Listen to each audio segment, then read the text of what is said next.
नमस्कार किसान भाइयों, स्वागत है आप सभी का मेरे अपने चैनल फार्मर्स लाइफ में। यार आज का वीडियो बड़ा ही इंटरेस्टिंग एंड इन्फॉर्मेटिव होने वाला है। यहाँ पर बहुत सारे किसान भाइयों का कमेंट था कि हम अपने बोरवेल की ओवरहीटिंग की समस्या से बहुत ज़्यादा परेशान हैं। यहाँ पर बोरवेल लगातार जल रहा है, केबल लगातार जल रहा है, यहाँ पर जो हमारे स्टार्टर है लगातार ख़राब हो रहा है, यहाँ पर फ्यूज तार लगातार कर रहे हैं। ओवरहीटिंग की समस्या से बहुत ज़्यादा परेशान है। करंट सप्लाई सही नहीं है, यहाँ पर क्या होता है वोल्टेज सप्लाई सही नहीं है। अगर आप भी इन समस्याओं से परेशान हैं तो बिल्कुल ये वीडियो बहुत ज़्यादा इन्फॉर्मेटिव एंड इम्पॉर्टेंट है आपके लिए। प्लीज़ पूरा वीडियो ध्यान से देखिएगा। अगर आप भी ओवरहीटिंग की समस्या से परेशान है तो इस वीडियो में आपको 100% सॉल्यूशन मिलने वाला है। मैं आपको इस वीडियो में पूरा कंप्लीट सॉल्यूशन देने वाला हूं। सो प्लीज़ वीडियो के एक भी पॉइंट को स्किप मत कीजिएगा। अगर आप ये वीडियो पूरा देखते हैं तो आपको इस वीडियो में बिल्कुल ओवरहीटिंग से रिलेटेड जो प्रॉब्लम है उस समस्या का पूरा यहाँ पर समाधान देखने को मिलेगा। सो प्लीज़ पूरा वीडियो ध्यान से देखिएगा, एक भी पॉइंट को स्किप मत कीजिएगा। उससे पहले यार अगर आपको वीडियो अच्छा लगे, इन्फॉर्मेटिव लगे तो प्लीज़ दिल से लाइक, शेयर एंड सब्सक्राइब और हाँ बेल आइकन को हिट करना भूलिएगा ताकि आने वाले सभी वीडियो का नोटिफिकेशन आपको लगातार मिलते रहे। मैं बाकी वीडियो तो नहीं कहूँगा किसान भाई, लेकिन ये वीडियो मैं आपको स्पेशली रेकमेंड कर रहा हूँ। प्लीज़ पूरा वीडियो ध्यान से देखिएगा, एक भी पॉइंट स्किप मत कीजिएगा। वीडियो पूरा देखने के बाद अगर आपको लगे कि यार वीडियो बिल्कुल भी इन्फॉर्मेटिव और इम्पोर्टेंट नहीं था तो डिसलाइक मार के चले जाइएगा, लेकिन हाँ प्लीज़ पूरा वीडियो ध्यान से देखिएगा, एक भी पॉइंट को स्किप मत कीजिएगा। ये देखिए किसान भाइयों, ये है हमारा कंट्रोल पैनल। आप वो कंट्रोल पैनल देख सकते हैं। इस कंट्रोल पैनल में जितनी चीज़ें आपको दिख रही है, बिल्कुल अगर आपके मोटर को आपको सही तरह से रेगुलेट करना है, आप अपनी मोटर में किसी भी प्रकार की समस्या नहीं चाहते हैं बोरवेल में, तो ये सारी चीज़ें रखिएगा जो आपको इस वीडियो स्क्रीन में दिख रहे हैं। मैं आपको पूरे डिटेल में एक एक के नाम भी बता देता हूँ और हर एक का फंक्शन भी बताने वाला हूँ कि कौन सी चीज़ें किस प्रकार के फंक्शन के ऊपर वर्क करती है। सो प्लीज़ पूरा वीडियो ध्यान से देखिएगा। यहाँ पर एक भी अगर इक्विपमेंट आप यहाँ पर स्किप करते हैं, यहाँ पर जो भी इक्विपमेंट आपको दिख रहा होगा अगर एक भी नहीं लगाते हैं यार तो आप जोखिम उठा रहे हैं। आपके मोटर में लगातार आपको इस प्रकार की समस्या देखने को मिलेगी। और साथ ही इस वीडियो में हम ये भी बात करने वाले हैं कि बाकी जो किसान भैया वो किस प्रकार की यहाँ पर गलतियाँ करते हैं और कौन कौन से इक्विपमेंट है जिसको यहाँ पर रिप्लेस कर देते हैं, जिसकी वजह से उनको अपने बोरवेल में बहुत ज़्यादा समस्या देखने को मिलती है। सो प्लीज़ पूरा वीडियो ध्यान से देखिएगा। तो किसान भाई आप यहाँ पर देख सकते हैं, सबसे पहली चीज़ होती है स्टार्टर। बिल्कुल स्टार्टर को आपको ध्यान में रखना है। बहुत सारे किसान भाई यहाँ पर थोड़ी गलती कर जाते हैं कि आपको स्टार्टर किस प्रकार का चॉइस करना चाहिए। तो बिल्कुल मार्केट में आपको दो टाइप के स्टार्टर देखने को मिलता है। एक टाइप का जो स्टार्टर देखने को मिलेगा ये होता है ऑयल स्टार्टर होता है, और एक आपको सूखा स्टार्टर भी देखने को मिलेगा। आप दोनों में से कोई भी स्टार्टर प्रेफर कर सकते हैं, कोई इशू नहीं है। यहाँ पर देख सकते हैं आप कपिल नामक के कंपनी का स्टार्टर चॉइस किया है, तो आपका स्टार्टर बिल्कुल यही से होना चाहिए। सबसे बड़ी चीज़ आपको ध्यान में रखनी है, आप ये देखिए स्टार्टर में जो ऑयल भर है ना, इसको ध्यान में रखिए। अगर आपको लगता है यार कि आपका मोटर जो है चलते समय बहुत ज़्यादा गर्म हो रहा है, हीट बहुत ज़्यादा कर रहा है, आपका स्टार्टर बहुत ज़्यादा गर्म हो रहा है, आपके केबल जो है वो गलने लग जाते हैं, आपके बोरवेल में जो अदर तार फिट हुए हैं जैसे कि आप यहाँ पर पूरा देख पा होंगे ये गलने लग जाते हैं, बहुत सारे जो आपको तार दिख रहे होंगे यहाँ पर, अगर इस टाइप के गलने की समस्या है ना तो सबसे पहले आप स्टार्टर में ध्यान दीजिए आपने ऑयल लास्ट टाइप कब चेंज किया था। अभी आपने जो ऑयल डाला है ये ऑयल गाढ़ा तो नहीं हो गया है। अगर गाढ़ा हो गया है तो बिल्कुल इस ऑयल को समय समय पर चेंज करते रहिए। आपको बिल्कुल यार ध्यान में रखना है। आप एक बार अगर ऑयल लगाते हैं, आपको लग रहा है आपके मोटर का इस्तेमाल बहुत ज़्यादा हो रहा है, तो बिल्कुल इसे समय समय पर चेंज करते रहिए। बहुत ज़्यादा कंजूसी ना कीजिए, ये ऑयल बहुत सस्ता आता है। आप बिल्कुल इसे 4 से 5 महीने में लगातार चेंज करते रहिए। आपका जो स्टार्टर है वो ज़्यादा गर्म नहीं होगा। आपके जो केबल हैं, बाकी जो आपको तार दिख रहे होंगे, जो यहाँ पर पूरे दिख रहा होगा आपको वीडियो स्क्रीन में, ये तार भी बिल्कुल नहीं गलेंगे अगर आप स्टार्टर में इन सब चीज़ों का ध्यान रखते हैं तो। बात करते हैं किसान भाइयों, यहाँ पर बात करें ऑटो स्विच की। ये दूसरा इक्विपमेंट है हमारा, तो बिल्कुल ध्यान में रखिएगा। ऑटो स्विच में आपको सबसे बड़ी चीज़ है जो ध्यान में रखनी चाहिए। यहाँ पर क्या होता है, सबसे पहले आपको पता होना चाहिए ऑटो स्विच का पर्पस क्या है। तो आपको बता देता हूँ, बहुत सारे किसान भाई सोचते हैं यार कि ऑटो स्विच सिर्फ इसीलिए लगाया जाता है जब बोरवेल लाइट बंद हो जाता है और जब लाइट आता है तो मोटर को ऑटोमेटिक ऑन करने के लिए ऑटो स्विच का इस्तेमाल किया जाता है। लेकिन ये तो इसका फंक्शन है ही किसान भाइयों। मैं आपको बता दूँ, इसके अलावा भी ऑटो स्विच के कुछ और भी फंक्शंस होते हैं, कुछ और इंपॉर्टेंट रोल होते हैं जो आपको ध्यान में रखना चाहिए। तो आपको बता दूं, ऑटो स्विच यहाँ पर दो तीन चीज़ें होती हैं जिसको यहाँ पर कंट्रोल करता है या रेगुलेट करता है। तो आपको बता दूं, यहाँ पर अगर वोल्टेज की समस्या है, वोल्टेज कम है, तो मोटर को ये लोड नहीं आने देता। मोटर को तब तक ऑन नहीं करता है जब तक यहाँ पर सही तरह से मोटर को सप्लाई ना मिल जाए। अगर लाइन सप्लाई सही तरीके से ठीक नहीं है तो मोटर ऑटो जो स्विच है ये मोटर को ऑन नहीं होने देता, जिससे आपका मोटर उड़ने जैसी समस्या से बच जाता है। दूसरा चीज फंक्शन होता है ऑटो स्विच का, जब भी आपको लगता है कि यहाँ पर कहीं कहीं पर शॉर्ट सर्किट हो गया, जैसे कि पानी बरसात के मौसम में देखने को मिलता है, जब बिजली कड़कती है तो भी यहाँ पर वोल्टेज सप्लाई या करंट सप्लाई बहुत ज़्यादा बढ़ जाता है मोटर में। तो इन चीज़ों को भी यहाँ पर क्या होता है, मोटर को उड़ने से रोकता है। जब भी यहाँ पर वोल्टेज की समस्या बहुत ज़्यादा आ जाती है, मतलब वोल्टेज बहुत ज़्यादा अप हो जाता है, करंट बहुत ज़्यादा बढ़ जाता है, तो यहाँ पर क्या होता है, ऑटो स्विच उस लोड को बियर करता है। अगर आपको ऑटो को लगता है कि यहाँ पर बहुत ज़्यादा वोल्टेज सप्लाई है या करंट सप्लाई है, तो ये फॉल्ट हो जाता है, उड़ जाता है, और इसके उड़ते ही मोटर आपका क्या हो जाता है, बंद हो जाता है। तो यहाँ पर मोटर को सेव करने का काम भी ऑटो स्विच करता है। सो आप सिर्फ इसको एक ही फंक्शन को लेकर मत चलिए, ऑटो स्विच के भी बहुत सारे फंक्शन होते हैं, जिसकी वजह से आपको ऑटो स्विच को लगाना बहुत ज़्यादा ज़रूरी होता है। लेकिन बहुत सारे किसान भाई क्या होता है, पैसे बचाने के चक्कर में सिर्फ यहाँ पर सर्किट लगाते हैं और स्टार्टर लगाते हैं, डायरेक्ट मोटर को ऑन करके चलाना शुरू कर देते हैं। तो आप ये गलती ना करें, आपको यहाँ पर सर्किट स्टार्टर के साथ साथ ऑटो स्विच का भी रोल बहुत ज़्यादा इंपॉर्टेंट होता है। सो आपको यहाँ पर ऑटो स्विच भी लगाना ही है, बिल्कुल ध्यान में रखिए। अगर आप ऑटो स्विच नहीं लगाएंगे तो आपको यहाँ पर समय समय पर बहुत सारी यहाँ पर समस्याओं का सामना करना पड़ेगा। यहाँ पर आप देख सकते हैं मोटिव नाम का कंपनी का हमारा ऑटो स्विच है। बिल्कुल किसी स्पेसिफाइड कंपनी के लिए मैं आपको नहीं बोलूँगा, आपकी जो इच्छा हो आप उस कंपनी के ऑटो स्विच का यहाँ पर इस्तेमाल कर सकते हैं। अब यहाँ पर देखिए किसान भाइयों, ये है हमारा एमसीबी। अब बात कर लेते हैं किसान भाइयों एमसीबी के बारे में और इसके पूरे फंक्शन के बारे में कि आपको किस टाइप का एमसीबी लेना चाहिए, इसका फंक्शन क्या होता है और ये बहुत ज़्यादा ज़रूरी क्यों है बोरवेल के। अगर इसके बारे में बात करें तो यहाँ पर आप देख सकते हैं, यहाँ पर ये देखिए, यहाँ पर ये गौरव नामक कंपनी का है। आप किसी भी कंपनी का यहाँ पर ले सकते हैं, कोई इशू नहीं है। लेकिन हाँ, यहाँ पर बिल्कुल ध्यान में रखिएगा, एमसीबी यहाँ पर आपका 16 का भी आता है, 32 का भी आता है। यहाँ हमने 32 का एमसीबी लगाया है, तो बिल्कुल यहाँ पर आप ज़्यादा से ज़्यादा प्रीफर कीजिएगा कि आप 32 का एमसीबी लगाइएगा। 16 का एमसीबी यहाँ पर लोड ज़्यादा बियर नहीं कर पाता है, एमसीबी में फॉल्ट आने लग जाता है, तो यहाँ पर आप 32 का ही प्रीफर कीजिएगा। अगर आप 3 HP का या 5 HP का मोटर लगा रहे हैं तो आप यहाँ पर उसके हिसाब से यहाँ पर सिर्फ 32 का ही प्रीफर कीजिएगा, 16 का नहीं। बहुत सारे किसान भी पैसे बचाने के चक्कर में एमसीबी भी कम का लगाते हैं, जिसकी वजह से उनको समय समय पर परेशानी देखना पड़ता है। तो यहाँ पर अगर बात करें कि एमसीबी का फंक्शन क्या होता है, तो मैं आपको बता देता हूँ। जब भी क्या होता है, शॉर्ट सर्किट होता है, यहाँ पर कभी कभी बिजली कड़कती है, जिसकी वजह से शॉर्ट सर्किट देखने को मिलता है, करंट सप्लाई या वोल्टेज सप्लाई बहुत ज़्यादा हो जाता है, तो यहाँ पर क्या होता है, उसको रेगुलेट करता है। एमसीबी जो होता है ना, ये अगर आपके ऑन कंडीशन में, यहाँ पर जैसे कि आप देख पा रहे होंगे, अगर यहाँ पर बहुत ज़्यादा करंट सप्लाई हो रहा है, जैसे बिजली कड़कते समय होता है, तो यहाँ पर क्या होता है, अगर बहुत ज़्यादा सप्लाई हो रहा है, मोटर आपके ऑन कंडीशन में है और एमसीबी को लगता है कि यहाँ पर मोटर को खतरा हो सकता है, मोटर उड़ सकता है, केबल या वायर गल सकते हैं, तो बिल्कुल एमसीबी ऑटोमेटिक यहाँ पर क्या होता है, डाउन हो जाता है। तो इससे आपको मोटर को सेव करने में मदद मिलती है। अगर एमसीबी जस्ट डाउन हुआ तो यहाँ पर क्या होता है, करंट सप्लाई मोटर का बंद हो जाता है, और करंट सप्लाई मोटर के बंद होने से क्या होता है, आपका मोटर सेफ हो जाता है, मोटर ऑटोमेटिक बंद हो जाता है। तो एमसीबी का फंक्शन होता है। तो बिल्कुल आप एमसीबी को भी ध्यान में रखिएगा, आपको अपने मोटर में एमसीबी रखना ही है अगर आप सही तरीके से मोटर को रेगुलेट करना चाहते हैं। तो यहाँ पर देखिए किसान भाइयों, अब मैं जिसका इंट्रोडक्शन आपको देने वाला हूँ ये बहुत ज़्यादा इंपॉर्टेंट है और मैक्सिमम किसान इसको प्रेफर नहीं करते हैं, यहाँ पर गलतियाँ कर जाते हैं, जिसकी वजह से उसको अपना बोरवेल में यहाँ पर समस्या देखने को मिलता है। बहुत सारे किसान भाई सोचते हैं कि यार इसका कोई ज़्यादा यूज़ नहीं है, लेकिन आपको बता दूँ इसका बहुत ज़्यादा यूज़ है। यहाँ पर ये मेन फंक्शन के रूप में काम करता है। लेकिन किसान भाई क्या होते हैं, बहुत ज़्यादा अनवांटेड इक्विपमेंट नहीं लगाएंगे करके क्या करते हैं, यहाँ पर पैसे बचाने के चक्कर में कैपेसिटर को स्किप कर देते हैं। तो यार कैपेसिटर का भी बहुत ज़्यादा इंपॉर्टेंट रोल होता है।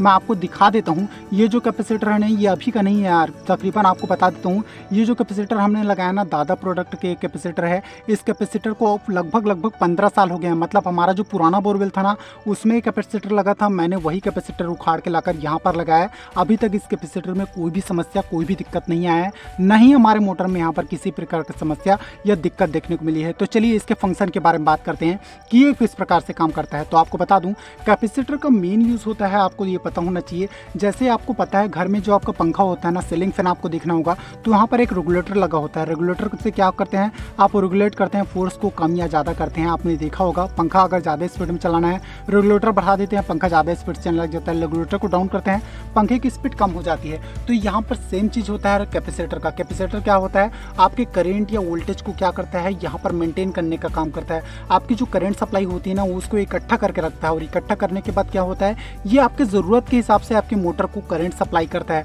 ज़रूरत ज़्यादा है तो यहाँ पर क्या करता है, ज़्यादा करंट सप्लाई करता है। ज़रूरत कम है तो क्या करता है, ये कम करंट सप्लाई करता है। तो उसके हिसाब से ये क्या करता है, आपके करंट को मेंटेन करने का काम करता है। तो कैपेसिटर की यूज़ को आप बिल्कुल भी नज़रअंदाज मत कीजिएगा। यहाँ पर आपको ध्यान में रखना है, आपके यूजेस के हिसाब से, मोटर के यूजेस के हिसाब से क्या करता है, ये उसको समय समय पर करंट सप्लाई करने का काम कर सकता है। जिसकी वजह से क्या होता मस्ट है, आपको कैपेसिटर लगाना कंपलसरी है। आप कैपेसिटर लगाएंगे तो आपके मोटर बिल्कुल सुरक्षित रहेगा। उसके उनके यूज़ के हिसाब से ये करंट को डिस्ट्रीब्यूट करने का काम करता है मोटर को।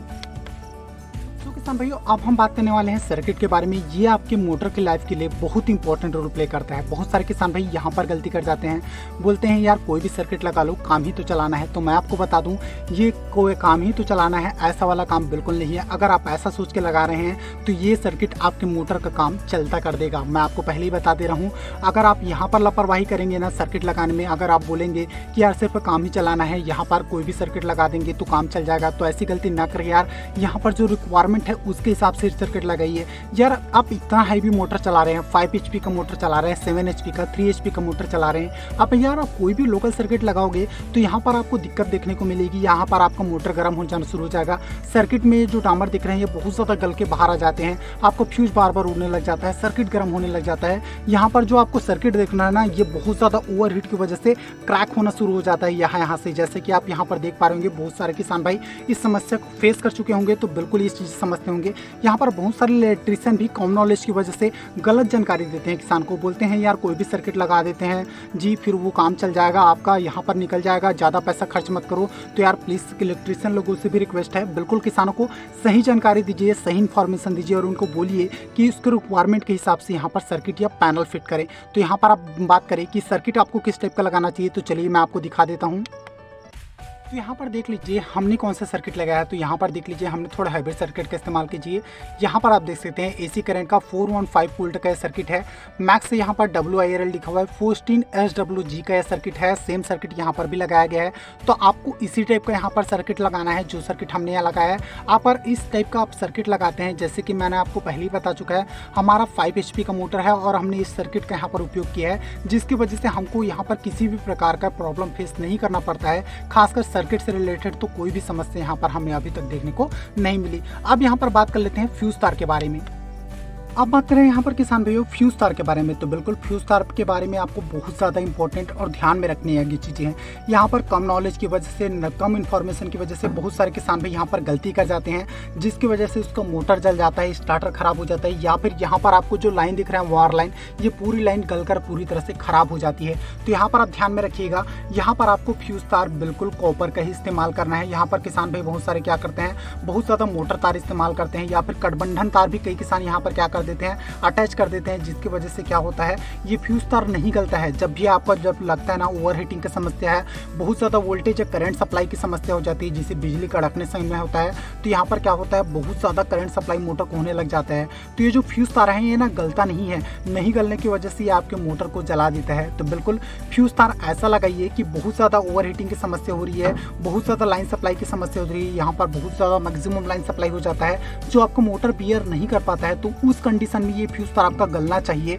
ऐसा फ्यूज तार लगाइए, तभी आपके मोटर को आप सही तरीके से सेफ रख पाएंगे और सही तरीके से रेगुलेट कर पाएंगे। तो यहाँ पर जो फ्यूज तार है ना, बिल्कुल आप तांबे का इस्तेमाल कीजिए, बहुत ज़्यादा पतला भी नहीं। यहाँ पर अगर आप एकदम पतले फ्यूज तार का इस्तेमाल करेंगे तो यार मोटर भी थोड़ी ओवर हीटिंग की हल्की फुल्की भी समस्या आती है ना, तो यहाँ पर क्या होता है, ये फ्यूज तार लगातार गलने लग जाता है। तो यार आप लगातार फ्यूज बदलने की समस्या ही परेशान रहेंगे। तो बिल्कुल मोटा हल्का सा मोटा तार फ्यूज लगाइए, लेकिन हाँ इतना भी मोटा मत लगाइए। जैसे यहाँ पर कटबंधन तार का भी कई किसान भी इस्तेमाल करते हैं, जो यहाँ पर बिल्कुल भी गलता नहीं है, ये आपके मोटर को जला देता है। तो यहाँ पर आप ध्यान में रखिएगा, यहाँ पर आप तांबे की ही फ्यूज तार का इस्तेमाल कीजिए, जैसा कि आप यहाँ पर देख पा रहे होंगे। चलिए मैं आपको जूम करके दिखा देता हूँ कि हमने कितने मोटे तार के यहाँ पर फ्यूज तार का इस्तेमाल किए। तो यहाँ पर ये भी देख सकते हैं, ये देखिए यहाँ पर आपको ये फ्यूज तार देखने को मिल रहा होगा। तो बिल्कुल ये कितने mm का है, तो मैं आपको बता दूं, ये बिल्कुल हाफ mm का फ्यूज तार है, उससे के लगभग ही होगा, ज़्यादा मोटा फ्यूज तार नहीं है, बहुत दिख रहा होगा। और ये तांबे का फ्यूज तार है, मैं आपको यहाँ पर स्क्रैच करके दिखा देता हूँ। यहाँ पर आप देख पा रहे होंगे, ये देखिए ये तांबे का फ्यूज तार है, हमने तांबे का ही इस्तेमाल किया है।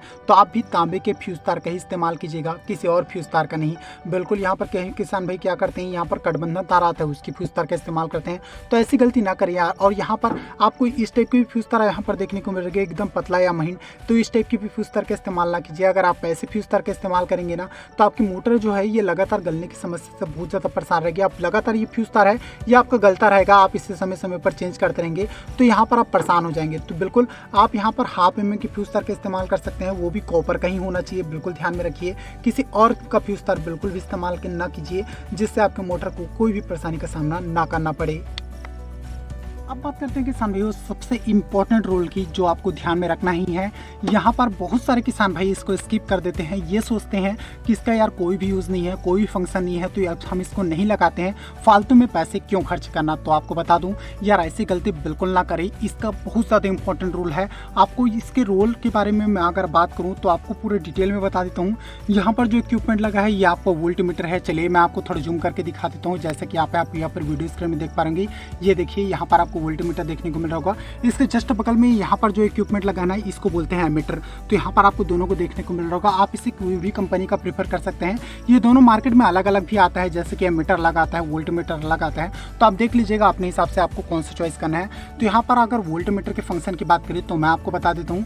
वोल्ट मीटर क्या होता है, वोल्टेज दिखाता है कि आपके मोटर के लिए अभी कितना वोल्टेज सप्लाई हो रहा है। बिल्कुल याद रखिए, जब आप मोटर ऑन करते हैं तो चलिए मैं आपको मोटर ऑन करके दिखा देता हूँ। ये देखिए, सॉरी यार अभी तो सॉरी यहाँ पर अभी फिलहाल हमारा करंट सप्लाई बंद है, मतलब कि बिजली बंद है। तो यहाँ पर आपके इसके फंक्शन जो है ये मैं आपको वर्किंग प्रोसेस में तो नहीं दिख पाऊंगा, लेकिन आपको बता देता हूँ कि इसका फंक्शन किस प्रकार का होता है। तो आपको बता दूँ यहाँ पर जो वोल्ट मीटर दिख रहा है यहाँ आपको 0 से लेकर 500 तक का आपको वोल्टेज दिख रहा होगा।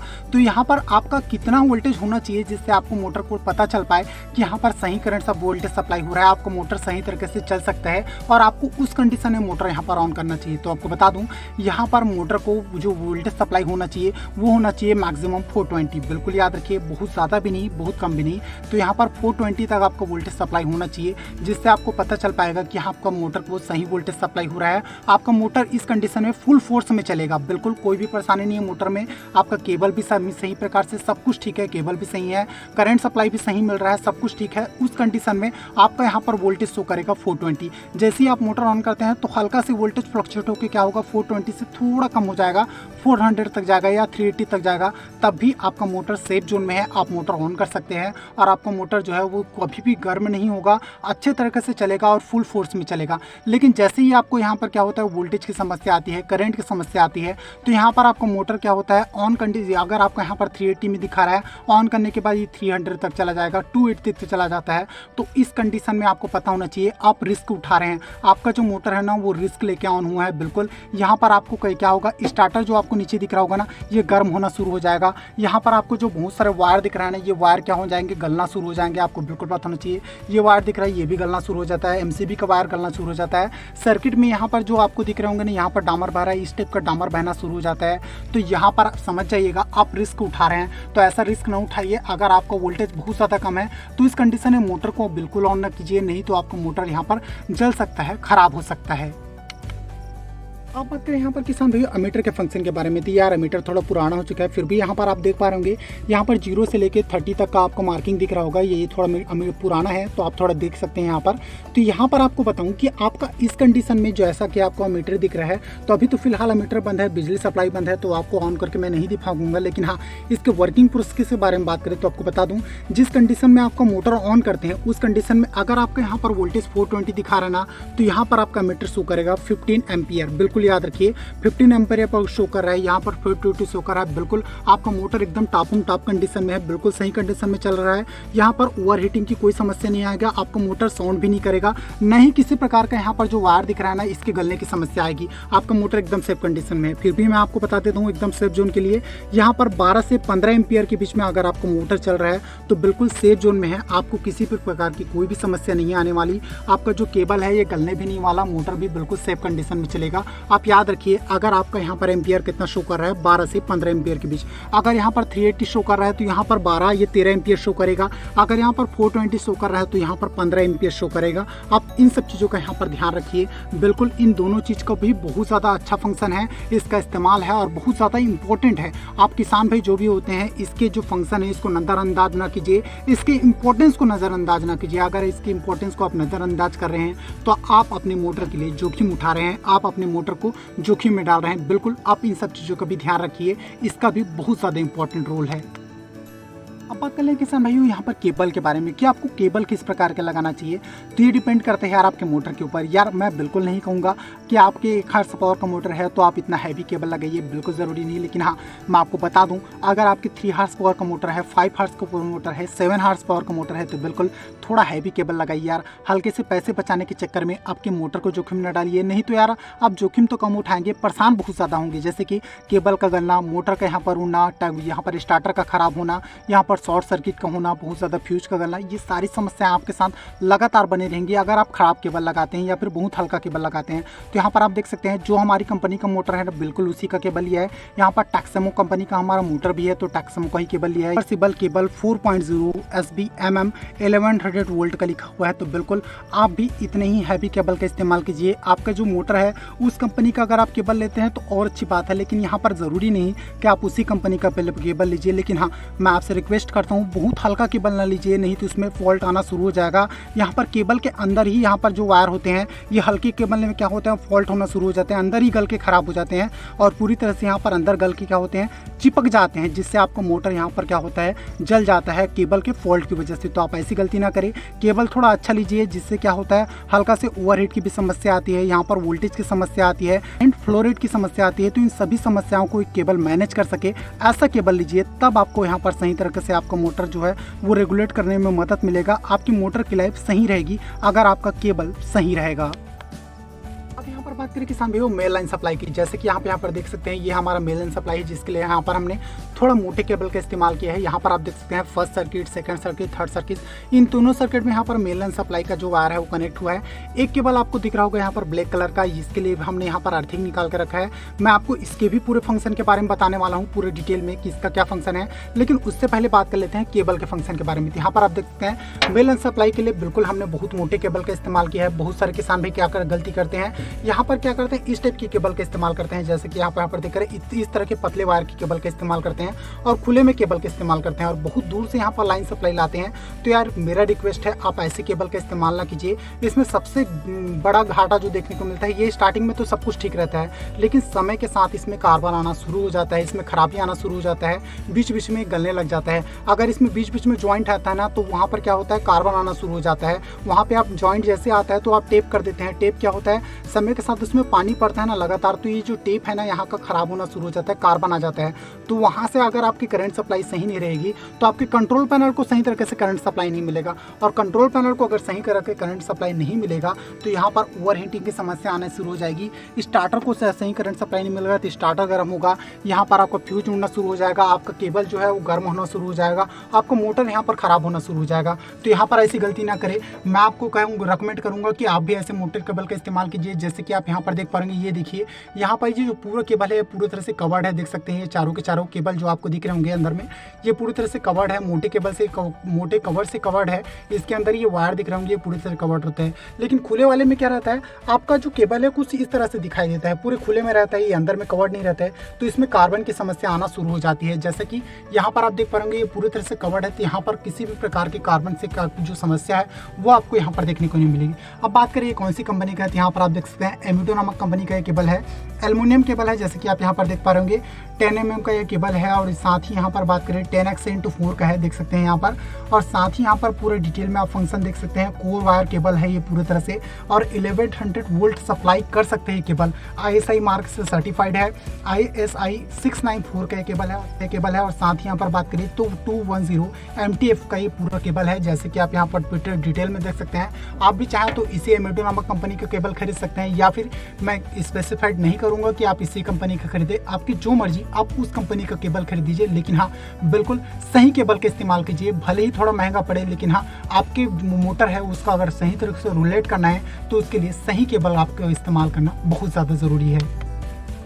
ये है वो केबल जिसकी हम बात कर रहे थे। यहाँ पर आप देख सकते हैं, वहाँ पर आपको जो पोल है वो दिख रहा होगा, वहाँ से हमारा पूरा इसी केबल के थ्रू ये करंट सप्लाई आया है। ये केबल थोड़ा हैवी आता है, हल्का से महंगा आता है। यहाँ पर बात करिए ये केबल कितना हैवी है फिर कितना महंगा है, तो आपको बता दूँ इस केबल को के लिए हमने यहाँ पर 60 रुपीज़ पर फीट के हिसाब से पे किया है। और इस केबल का यहाँ पर पूछते हैं कि यहाँ पर इस केबल का कॉस्ट कितना पड़ा आपको, तो मैं आपको बता देता हूँ। इस केबल का हमको कॉस्ट पड़ा था 60 रुपीज़ पर फीट। तो इसके हिसाब से अपनी ज़रूरत के हिसाब से आप यहाँ पर केबल ले सकते हैं। हमको बहुत ज़्यादा लंबाई की ज़रूरत थी, तो हमने यहाँ पर तकरीबन 100 मीटर केबल है उसको परचेज़ किया है। तो आप इसके यहाँ पर अंदाज़ा लगा सकते हैं कि ये केबल हमको कितना महंगा पड़ा होगा। तो किसान भाइयों, अगर कैसा लगा वीडियो, अगर वीडियो अच्छा लगा हो, इन्फॉर्मेटिव लगा हो, तो प्लीज़ दिल से लाइक, शेयर एंड सब्सक्राइब, और हाँ, बेल आइकन को हिट करना नहीं भूलना है, ताकि आने वाले सभी वीडियो का नोटिफिकेशन आपको लगातार मिलता रहे। यार वीडियो के बारे में आपका कोई भी सजेशन हो, कोई भी क्वेश्चन हो, कोई भी डाउट हो जो अभी तक आपके मन में क्लियर ना हुआ हो, तो प्लीज़ कमेंट बॉक्स में कमेंट कर दीजिएगा। मैं पूरी कोशिश करूँगा कि आपके सारे डाउट क्लियर कर सकूँ, सभी कमेंट का रिप्लाई कर सकूँ। चलिए किसान भाइयों, मिलते हैं नेक्स्ट वीडियो में ऐसी इंपॉर्टेंट इन्फॉर्मेशन के साथ। प्लीज़ चैनल को सब्सक्राइब करना ना भूलिएगा।